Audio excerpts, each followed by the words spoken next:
Welcome to the DX Today podcast, your daily deep dive into the AI ecosystem. I'm Chris, and joining me as always is Laura. And today we have a truly fascinating story about one of the most expensive product failures in AI history. Oh, you are talking about OpenAI's Sora. And I have to say, this is one of those stories where the numbers are so staggering that they almost don't feel real, like something out of a cautionary business school case study. That is exactly right. And for anyone who hasn't been following this closely, let me set the stage here because the timeline is really what makes this story so remarkable and so instructive for the industry. So Sora launched publicly in late 2025 as OpenAI's ambitious entry into AI video generation. And within the first week, it had over 1 million downloads, which by any measure looked like a blockbuster consumer product launch. 1 million downloads in the first week sounds like a dream scenario for any product team. And I imagine the mood inside OpenAI at that point was extremely optimistic about where this product was headed. Absolutely. And it wasn't just consumer excitement driving the narrative, because Disney had come to the table with plans for $1 billion stake in OpenAI plus a massive content licensing deal that would have been transformative. Let's unpack that Disney deal for a moment, because the scope of what was being planned is genuinely mind-blowing when you think about the intellectual property involved and the distribution potential. The plan was for Sora to generate videos featuring characters from Disney, Marvel, Pixar, and Star Wars. And there were discussions about creating a dedicated, curated Sora section right on Disney Plus for subscribers. Imagine opening Disney Plus and having a tab where you could generate your own Star Wars short films or Pixar-style animations, because that is the kind of consumer experience they were building toward. It would have been revolutionary, and it shows you how seriously the entertainment industry was taking AI video generation as a potential new content paradigm that could transform how audiences interact with stories. So we have this incredible launch, a billion-dollar partnership on the table with the most iconic entertainment brand in the world, and then what happened to bring it all crashing down so quickly? The economics happened, Chris, and this is where the story gets absolutely brutal, because the numbers that have come out since the shutdown announcement paint a picture of a product that was financially unsustainable from day one.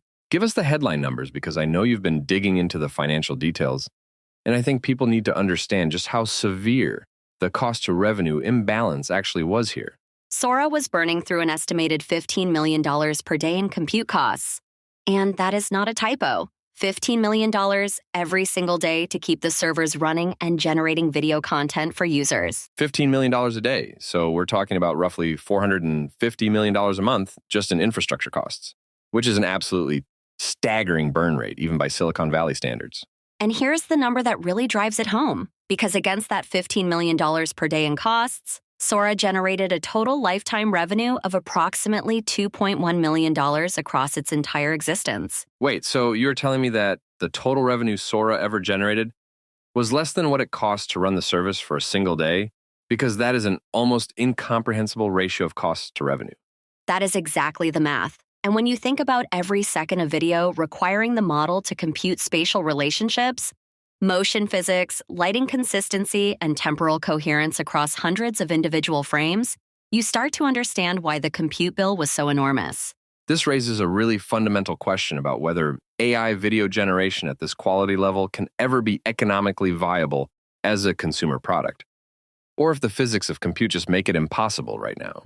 That is the trillion-dollar question for the entire AI video space.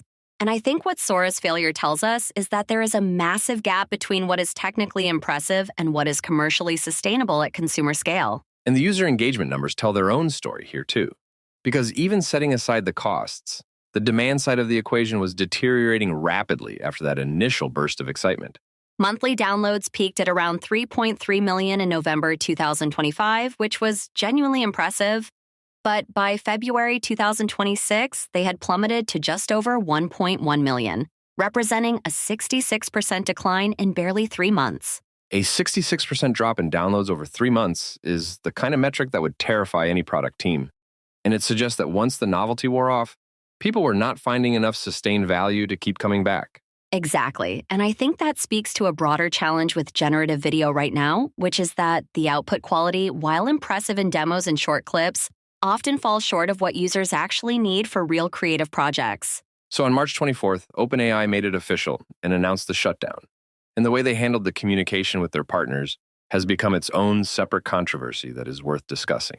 The Disney situation is particularly damaging to OpenAI's reputation because, according to reports, Disney found out that Sora was being shut down less than an hour before the public announcement was made. Less than an hour of notice to a partner that was considering $1 billion investment is, to put it diplomatically, not the way you maintain trust and credibility in major business relationships going forward. It sent shockwaves through the entertainment and technology industries because if OpenAI would treat Disney that way, companies much smaller than Disney are now understandably nervous about building their strategies around OpenAI's products and platforms.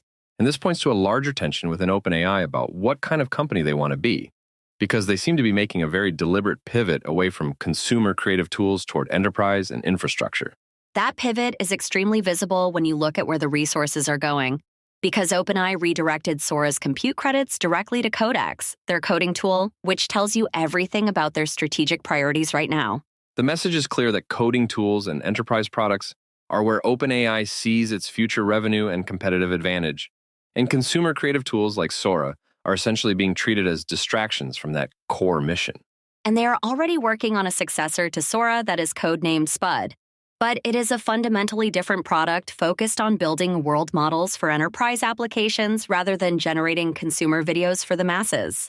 Tell us more about Spud, because I think the shift in philosophy from Sora to Spud is really emblematic of a broader maturation happening across the entire AI industry right now as companies find their focus.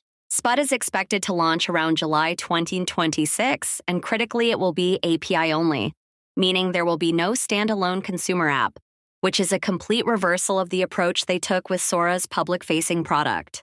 An API-only approach means they are targeting developers and enterprise customers who will build Spud's capabilities into their own applications, which is a much more controlled and potentially profitable distribution model. It also means they can manage compute costs much more effectively because enterprise API usage is metered and priced accordingly, unlike a consumer app where you have millions of people generating videos with no meaningful revenue per generation. This gets at something I think is really important for the AI industry to internalize, which is that the economics of inference for compute-heavy applications are fundamentally different from the economics of text-based AI products.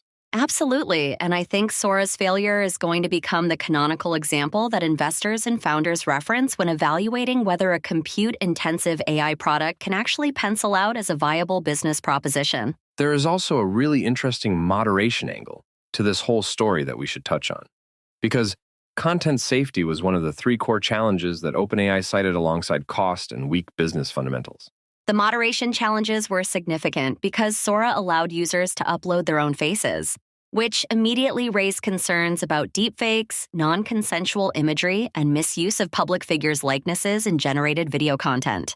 And moderating video content is orders of magnitude more complex than moderating text or even images, because you are dealing with temporal sequences where problematic content might only appear in a few frames out of thousands.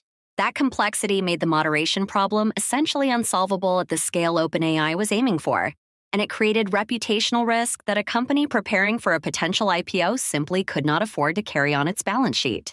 Now let's zoom out from OpenAI specifically and talk about what this means for the broader AI video generation landscape, because Sora was not the only player, but it was arguably the most high-profile one.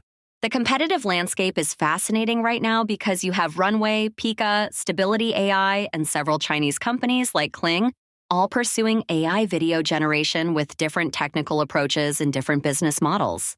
Do you think Sora's failure actually creates an opportunity for those competitors? Or does it cast a shadow over the entire category and make investors more skeptical of AI video as a viable market going forward? I think it does both simultaneously because on one hand, it removes the biggest name from the field and creates market space. But on the other hand, it makes everyone ask whether the fundamental economics work for anyone at current compute costs. That is a really nuanced take, and I think the answer might depend on whether any of these competitors have found more efficient architectures or business models that can deliver acceptable quality without the astronomical costs Sora was incurring. Runway in particular has been interesting because they have focused on professional creative workflows rather than mass consumer usage, which naturally limits their compute burden while targeting customers who are willing to pay meaningful subscription fees.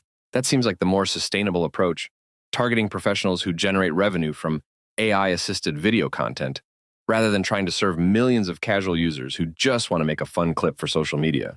And I think we are going to see this pattern repeat across many AI application categories, where the initial consumer hype gives way to a more sober enterprise and professional-focused business model that can actually sustain itself financially. The shutdown timeline is also worth noting because users have until April 26th to export their content from the Sora app, which is just 11 days from now. And the API stays up until September for developers to migrate. That two-stage approach is smart because it gives API developers and businesses that integrated Sora into their workflows a much longer runway to find alternatives. But consumer users really need to act quickly to save their generated content. And OpenAI has explicitly stated that there's no recommended alternative for the videos API or the Sora 2 models, which they have characterized as a complete exit from the space rather than a migration to something new.